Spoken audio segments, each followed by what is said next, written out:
दोस्तों विराट कोहली का favourite cricketer retire हो चुका है। जी हाँ, रिटायर हो गया बेन स्टोक्स। समझ रहे हो आप? हमेशा गंदी बातों में ही दिमाग लगा रहता है आप लोगों का। अरे विराट के फेवरेट क्रिकेटर सच में बेन स्टोक्स है। सिर्फ इस वजह से नहीं क्योंकि वो बार बार मैदान पर बेन स्टोक्स बोलते रहते हैं। कौन? कोहली। यकीन नहीं आता तो ये चेक कर लो। 2023 में विराट कोहली ने खुद ये बात बोली थी कि बेन स्टोक्स से ज्यादा कॉम्पिटिटिव क्रिकेटर के अगेंस्ट उन्होंने आज तक भी नहीं खेला। बात 2023 एशेज सीरीज की है, जब Australia versus England test match खेल रहे थे और इंग्लैंड की जीत लगभग असंभव थी। लेकिन फिर बेन स्टोक्स ने 155 रन की पारी खेली। हालांकि बेन स्टोक्स 2019 में हेडिंग्ले में खेली गई अपनी करिश्माई पारी दोहरा नहीं पाए और इंग्लैंड ये मैच हार गई। लेकिन बेन स्टोक्स की इस इनिंग ने विराट कोहली को इतना इंप्रेस कर दिया कि उन्होंने ट्वीट करके लिखा कि I wasn't joking about calling Ben Stokes the most competitive cricketer I have played against innings of the highest quality but Australia is too good at the moment. दोस्तों ये बात याद रखिए कि विराट कोहली सोशल मीडिया पर काफी रिजर्व रहते हैं और उन्होंने ट्विटर पर ज्यादा किसी की तारीफ करी नहीं है, खासकर अगर खिलाड़ी विदेशी हो तो। लेकिन बेन स्टोक्स की तारीफ में उन्होंने कह दिया कि इससे ज्यादा कॉम्पिटिटिव खिलाड़ी उन्होंने आज तक नहीं देखा। क्या बात है सर, क्या बात, ये बात है। और इससे बेहतर बेन स्टोक्स को और किसी तरीके से डिस्क्राइब नहीं किया जा सकता। बेन स्टोक्स रिटायर हो चुके हैं और अगर आप मुझसे उनके करियर की सिर्फ एक हाईलाइट पूछेंगे तो मैं आपको हेडिंग्ले की वो बेहतरीन इनिंग या फिर वर्ल्ड कप फाइनल में वो पारी जिसकी वजह से इंग्लैंड वर्ल्ड कप जीत गया था आपको नहीं बताऊंगा।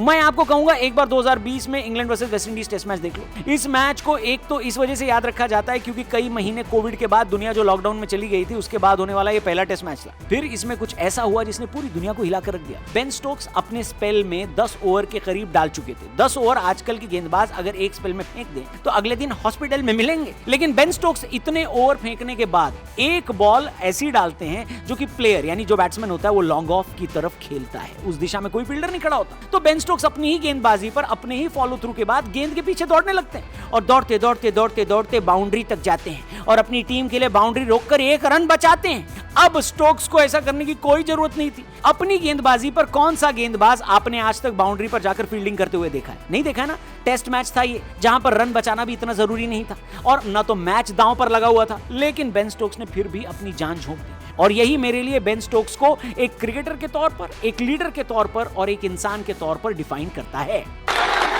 हमने अभी कुछ वीडियो पहले आपको बताया था कि किस तरीके से बेन स्टोक्स एक बार फिर कंट्रोवर्सी में आ गए हैं और इंग्लैंड टीम का कर्फ्यू तोड़कर नाइट क्लब वो गए जहां पर उनकी लड़ाई हो गई। इस खबर के बाद इंग्लैंड क्रिकेट बोर्ड ने बेन स्टोक्स को दूसरे टेस्ट मैच के लिए ड्रॉप कर दिया था और ऐसा सुनने में आ रहा था कि उनकी क्रिकेट से विदाई पक्की है। लेकिन फिर तीसरे टेस्ट मैच में जब बेन स्टोक्स वापस कैप्टन बनकर आए तो हमें लगा सब नॉर्मल हो गया। लेकिन तीसरे टेस्ट मैच के चौथे दिन उन्होंने अनाउंस कर दिया ड्रेसिंग रूम में जो स्पीच बहुत वायरल हो गई है। दोस्तों देखो आप। There's something that I know is going to happen over the next 2 days, which is going to be, this is my last 2 days as your captain, and my last 2 days as representing England. Ben Stokes की एक और favourite कहानी अगर आपको नहीं पता तो मैं आपको बता देता हूं। चैनल को सब्सक्राइब करके ये वीडियो अपने दोस्तों तक भी जरूर पहुंचाना। तो कहानी ऐसी है कि 12 साल के थे बेन स्टोक्स जब उनके पिता की नौकरी इंग्लैंड में लग गई। एक रग्बी कोच के तौर पर उनके पिता अपॉइंट हो गए। सैलरी बहुत अच्छी मिल रही थी, इतनी अच्छी कि उन्होंने देश छोड़ने का फैसला कर लिया। लेकिन 12 साल के बेन स्टोक्स को ये बात समझ में नहीं आती थी कि आखिर अपने पिता की नौकरी के लिए उनको अपना घर, अपना शहर, अपने दोस्त, अपना देश क्यों छोड़ना पड़ रहा है। बेन स्टोक्स इंग्लैंड जाने के फैसले से बिल्कुल खुश नहीं थे। वो दिन जब बेन स्टोक्स की फैमिली न्यूजीलैंड हमेशा के लिए छोड़ रही थी तो घर से लेकर एयरपोर्ट तक बेन स्टोक्स की आंखों से आंसू नहीं रुके भाई साहब। रोते गए रोते रोते लड़का सो गया और जब आंख खुली तो उसका क्राइस्ट चर्च वाला घर हजारों मील पीछे रह गया था। कुछ ही घंटे में बेन स्टोक्स अपने पिता और पूरी फैमिली के साथ इंग्लैंड पहुंच चुके थे। क्राइस्ट चर्च में मौसम बढ़िया रहता था, सूरज की रोशनी भी बिखरी रहती थी। लेकिन यहाँ इंग्लैंड में बेन स्टोक्स को कई दिनों तक धूप देखने को नहीं मिलती थी। मौसम एकदम ठंडा था। इंग्लैंड में जब नए स्कूल में बेन स्टोक्स का एडमिशन हुआ और वो कम्ब्रिया के कॉकरमाउथ स्कूल गए तो उनको इतना खराब लगा कि उन्होंने अपने घर पे कॉल किया और अपनी मां से भीख मांगी कि आप प्लीज मुझे वापस आकर घर ले जाओ, मुझे यहाँ नहीं रहना, मुझे अपने घर जाना है। बेन स्टोक्स का इंग्लैंड चैप्टर अच्छे नोट पर शुरू नहीं हुआ था। वो बस इसी बात की दुआ करते रहते थे कि किसी तरह उनके पिता वापस न्यूजीलैंड शिफ्ट हो जाएं। लेकिन पिता के मन में ऐसा कोई ख्याल नहीं था। जेरार्ड ये जॉब छोड़कर कहीं नहीं जाने वाले थे।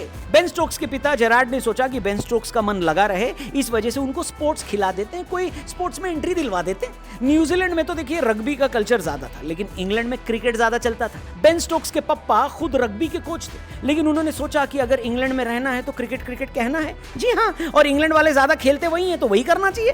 बेन स्टोक्स न्यूजीलैंड में भी ठीक ठाक क्रिकेट खेलते ही थे तो उनको क्रिकेट इंस्टीट्यूट में ही एडमिशन दिलवा दिया उनके पापा ने। जब बेन स्टोक्स 13 साल के थे तब उनकी फैमिली और उनके पिता के ऊपर एक मेजर फाइनेंशियल क्राइसिस आया। जेरार्ड स्टोक्स की जॉब चली गई, जिस जॉब के दम पर उन्होंने अपना पूरा देश बदल दिया था, अब वो जॉब उनके पास थी ही नहीं और अपना देश भी नहीं था। वापस जाने का तो सवाल ही नहीं उठता था। 1 साल तक बेन स्टोक्स के पिता ने स्ट्रगल किया जब उनके पास जॉब नहीं थी। पूरी फैमिली फाइनेंशियली स्ट्रगल कर रही थी। बेन स्टोक्स की क्रिकेट कोचिंग भी छूटने लगी थी।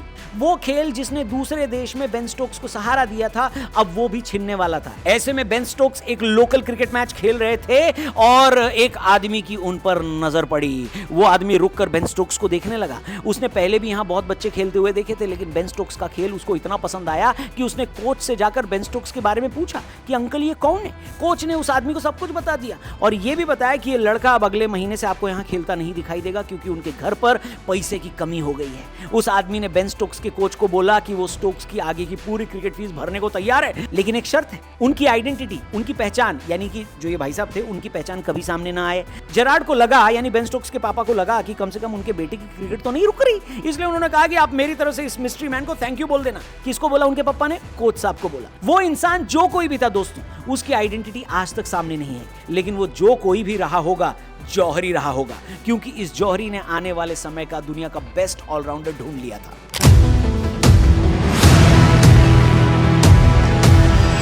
2019 में आया बेन स्टोक्स के करियर का डिफाइनिंग मोमेंट, 2019 वर्ल्ड कप का फाइनल, जिसको वर्ल्ड कप के इतिहास का आज तक का सबसे महान फाइनल कहा जाता है। बेन स्टोक्स का दिमाग उस दिन कंप्यूटर की तरह काम कर रहा था। लास्ट ओवर में वर्ल्ड कप जीतने के लिए इंग्लैंड को 15 रन चाहिए थे और अकेले बल्लेबाज बेन स्टोक्स बचे थे। पहली 2 गेंदें डॉट बॉल हो गई थी। इक्वेशन 4 बॉल पर 15 रन आ गई थी। इस सिचुएशन में न जाने कितने बल्लेबाज टूटकर बिखर जाते हैं, लेकिन बेन स्टोक्स ने जिंदगी भर के लिए इंग्लैंड के माथे से ये कलंक मिटा दिया और उनको वर्ल्ड कप जिता दिया। Celebrating England's first ever World Cup, it beat New Zealand in a heart-stopping final match. 2019 world cup जब बेन स्टोक्स ने जीता तो उसके बाद न्यूजीलैंड की सरकार ने उनको न्यूजीलैंड ऑफ द ईयर बनाने का प्रस्ताव दिया और कहा कि इस साल उनसे बेहतर प्रदर्शन किसी और ने किया ही नहीं है। क्योंकि उनका जन्म न्यूजीलैंड में हुआ है तो वो इस अवार्ड के हकदार हैं। यह सम्मान बेन स्टोक्स के लिए बहुत स्पेशल होता, लेकिन उन्होंने बड़े सम्मान पूर्वक इस सम्मान को ठुकरा दिया और न्यूजीलैंड की सरकार से यह अपील किया कि अगर आपको इस अवार्ड को किसी को देना है तो न्यूजीलैंड के कप्तान केन विलियमसन को दे दो, वो इसके बहुत ज्यादा काबिल हैं। 12 साल का वो बच्चा दोस्तों जो न्यूजीलैंड छोड़कर रोते हुए इंग्लैंड शिफ्ट हो रहा था, अगर उसको ये पता होता कि एक दिन आगे चलकर उसको अपने ही देश का सर्वोच्च नागरिक सम्मान मिलेगा तो शायद वो उस दिन रोता नहीं बल्कि खुश हो जाता। ये सोचता कि फ्यूचर में शायद वो अपने देश वापस आ जाएगा। लेकिन एक कहावत है ना कि जो होता है अच्छे के लिए होता है। अच्छा ही हुआ कि बेन स्टोक्स न्यूजीलैंड से इंग्लैंड चले आए। अच्छा ही हुआ कि एक अजनबी की नजर उन पर पड़ गई जिसने उनकी क्रिकेट खेलने में मदद करी। और अच्छा ही हुआ कि हमारी जनरेशन के लोग जिन्होंने इयान बॉथम, कपिल देव, इमरान खान को नहीं देखा था, उन लोगों ने बेन स्टोक्स को देख लिया।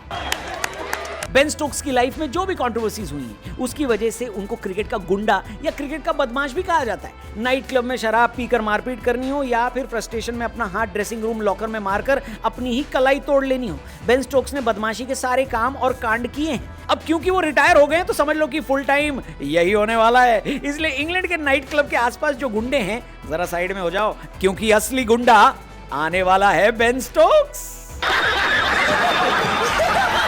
लेकिन आपके हिसाब से बेन स्टोक्स के करियर का बेस्ट मोमेंट कौन सा है और क्या आपको बेन स्टोक्स पसंद है, मतलब खिलाड़ी के तौर पर या सिर्फ उनका नाम लेने के लिहाज से? ए बेन स्टोक्स कमेंट करके बताना और हाँ, चैनल को सब्सक्राइब करके जाना। वीडियो पसंद आई हो तो इसे अपने दोस्तों से भी जरूर शेयर करना। थैंक यू फॉर वॉचिंग, जल्दी मिलते हैं। जय हिंद।